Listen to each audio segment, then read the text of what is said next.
All right, guys, thanks for coming. Clearly it's a busy time. There's a lot going on around the league.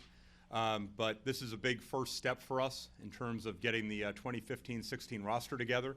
So we're really, really pleased to introduce to you guys Noah Vonleh, Mason Plumlee, and Gerald Henderson. So we'll just open it up for questions.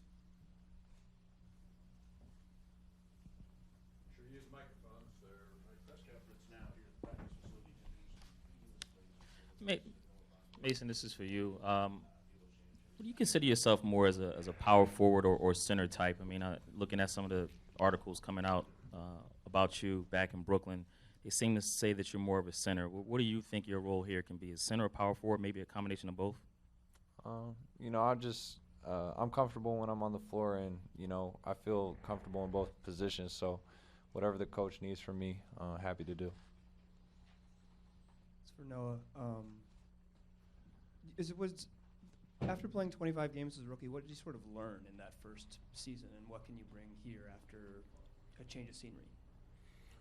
In that first season, just playing 25 games, I definitely learned a lot. Having a lot of good vets on my team. Gerald's following me over here. I had Big Al, Marvin Williams, and a few other guys to look up to. They showed me the ropes of the NBA, and I think I stayed ready, and I stayed confident throughout the year. And when my name was called, I was ready to play, and I performed pretty well. Just in general, for all three of you, your thoughts on joining the Trailblazers, and Terry, for you, how have you thought at all about how you might work them into your system on both sides of the ball? I'll answer it first. Really, it's too early to figure that out. We got a few things to do before that. But the thing is, Noah didn't get a chance to play much, but we know how much upside he has. Obviously, Mason and Gerald, I had a chance already in a couple of years and for Gerald a few more than a couple of years, to show what they can do in the league. So it's early in the process as far as putting together the roster, but I like what all three of them can bring to the roster. Yeah, I'm very excited about being here. This is a new opportunity for me. I've been in Charlotte for 6 years, and it's just a fresh start. And they have a really good thing going on here. They're used to winning, and I'm just looking forward to being a part of that. Yeah, I'm very excited as well. I think, as a big, it's very exciting to come and play with a guard like Damian Lillard. He's, one of the most exciting players in the league to me. And I'm excited about a new beginning, too. I think this is a great opportunity. Like you guys said before, I didn't get much playing time in Charlotte. And I'm looking at this as a new beginning, and there's a lot of great players on this team, and I'm looking forward to coming to a winning organization. Mason, can you handicap maybe for Blazers fans, introduce yourself a little bit as far as your playing style and your game? Can you handicap what you bring there?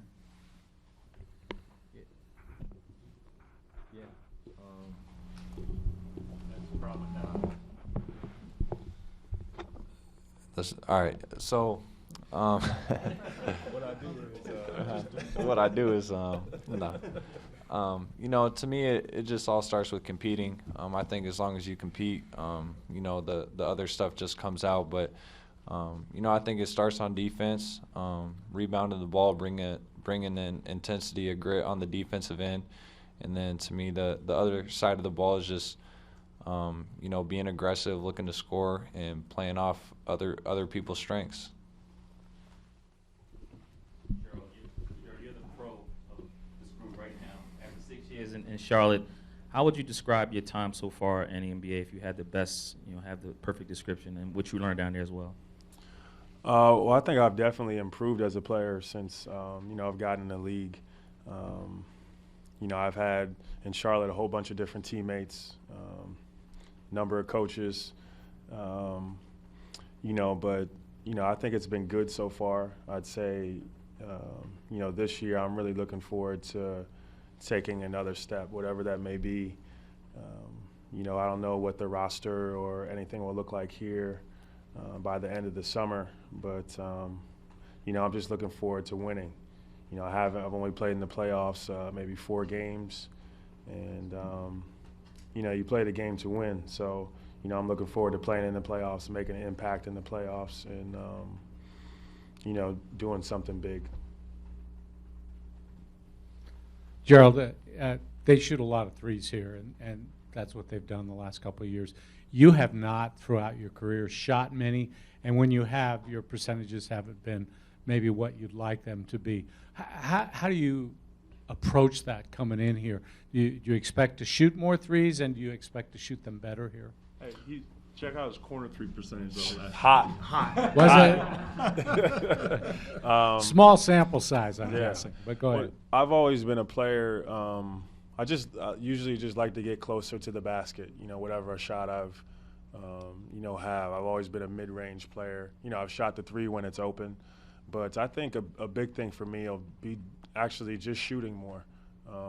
Like you said, it's a small sample size, so just being comfortable with settling for that shot. When it's there, I've always just tried to get closer, but like Coach said, I'm an exceptional corner 3-point shooter, and I'll just keep working on all the other areas as well. But I'll still stick to my game. I don't want to go out there and do anything that is going to mess with our team game. I'm going to stick to what I know best and keep improving on the things that I need to get better at. CJ mentioned that he saw you at the draft the other night, and obviously you guys played against each other in college. How does it help soothe the process coming somewhere new, and how much do you kind of pick on his brain, maybe just that these guys have been a couple of years? I think you get to know a lot of guys throughout the league, play with them at different points, but it is helpful knowing people already on the squad. Neil, after days of digesting this deal and the draft being behind you, how are you feeling now about adding these 3 guys to the team and in better perspective? I know when the deal first happened, a little loss of words, but now?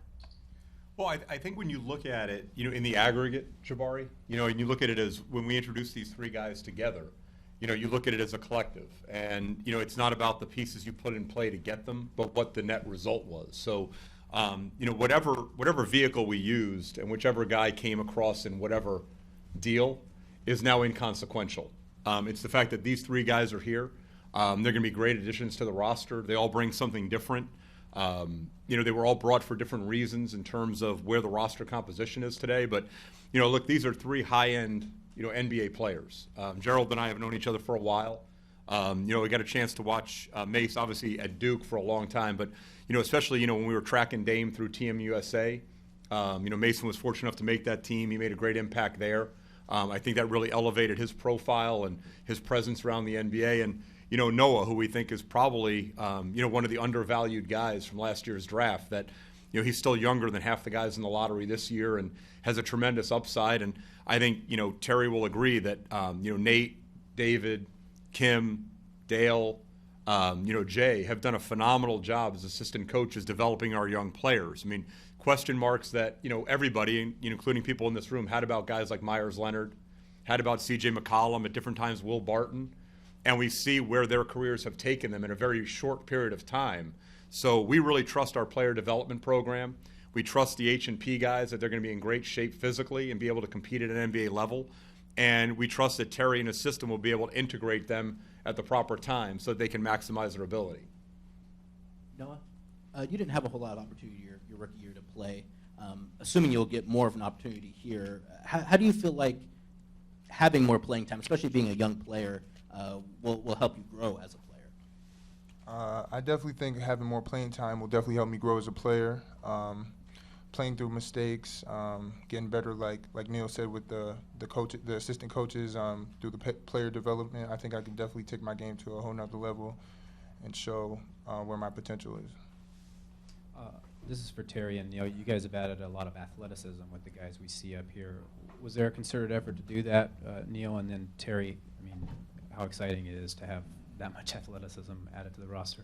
Go ahead, Neil. No, I don't think it's, obviously, all 3 of these guys are elite athletes for their position, but I don't think it was a concerted effort. But, I think when you look at players, you're looking at guys that bring something elite to the table. And then you're looking to develop the other areas of their game. So, it's easier to turn an athlete into a shooter than a shooter into an athlete. So, I think what we're trying to do is have guys that can impact an NBA game, whatever form that takes. Whether it's athletically on the defensive side of the ball, you want guys that actually can make an impact when they're on the floor. Some guys do it with shooting, some guys do it with athleticism, some more defensive oriented, rebounding. But like I said, all of these guys, that's happenstance, Joe. I don't think it was us sitting around saying we're not athletic enough. We still had a team that, back in early March was, considered a team that had a chance to compete for a championship, and we definitely weren't one of the more athletic teams in the league. So there's a lot of ways to skin a cat, and how Terry plans to utilize these guys and what they bring to the table is up to him.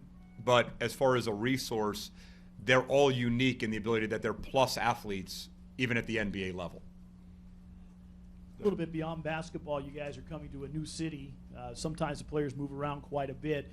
Impressions of Portland and what you think it might be like living here as opposed to Charlotte or Brooklyn or Charlotte. Tell them it's like this year round? Yeah, exactly. It's always sunny. And there's a naked bike race every day? Yeah. Every day, yes. What time is that? You missed it yesterday. Oh, man. Well, I'm looking forward to it. From guys I've had as teammates and, other people, they've told me that this is a great place to live, great place to be. I know just on social media thus far the last few days, I've gotten a lot of love from the fans. Are looking forward to us coming here, and that's a great feeling. So, I'm definitely looking forward to putting on that jersey. Yeah, we all got in just last night, so we haven't gotten a chance to really see much in this visit, but it's beautiful from what I can see, and I'm looking forward to living here. I haven't really gotten to see too much also from what I've seen so far today. It's a great city.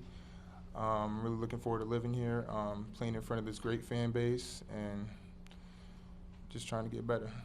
I think Coach Stotts got cut off on one of Joe Freeman's questions. Yeah, I really didn't have much to add, though. We want to hear from you. No, I'm good. Neil's basically, I was nodding with everything Neil said, so we're good. Complete assent. Yeah. You ditto. Any other questions?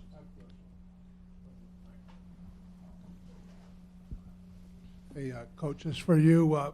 When you read through these releases, you see leadership and character on all these guys. How important is that to the team that you're trying to build here?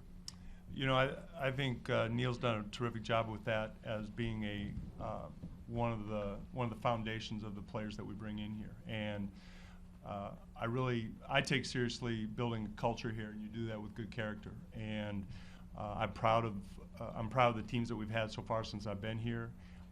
The work ethic, the professionalism, the character issues. And I think these three guys certainly fit into that, and that was taken into account when we got them. Terry, Neil touched on it a little bit, but how important is it going to be to allow guys like Noah Vonleh to get some, game action so that he can develop? I mean, obviously you can develop behind the scenes, but that game action is kind of priceless. Game action is important, and players certainly, given an opportunity to play, have more of an opportunity to show how they've developed. As Neil touched on, CJ and Myers obviously showed how much they've developed. People didn't get a chance to see it because we're a 50-win team, and we're relying on guys who got us those 50 wins. It's not to say that CJ and Myers and Will didn't improve in their time here. Same thing with Noah. I think it's early in the process, free agency and all that. We'll see what the roster has. But there's no question that it's accelerated when young players have a chance, as Noah said, to get on the court, play through mistakes, and develop like that. But there are many ways in which to develop in this league without necessarily getting on the court early in your career. I've been associated with 10, 15-year veterans who didn't play as rookies. So I'm not saying one thing or another, but certainly playing as a young player accelerates the development. Is Pat at all coming, or is he expected to be around? Yeah, Pat will be here. Pat will arrive for summer league training camp. We traditionally don't bring drafted players in, just because usually they've been on kind of a whirlwind, a lot of travel. They're usually maybe in New York, with their family. To fly them in, They've already done physicals, with the league, and then to fly them home and bring them back. So there'll be immediate availability for Pat when he gets here, probably around July 5th or 6th, whenever we start summer league training camp. Have any of you guys have you reached out to any of your current players on the roster as of yet, or talked to them in the last few days? No, I haven't, not yet. Mace was just with CJ, right? I didn't. I mean, he was there by himself. Oh, you didn't talk. That's all right.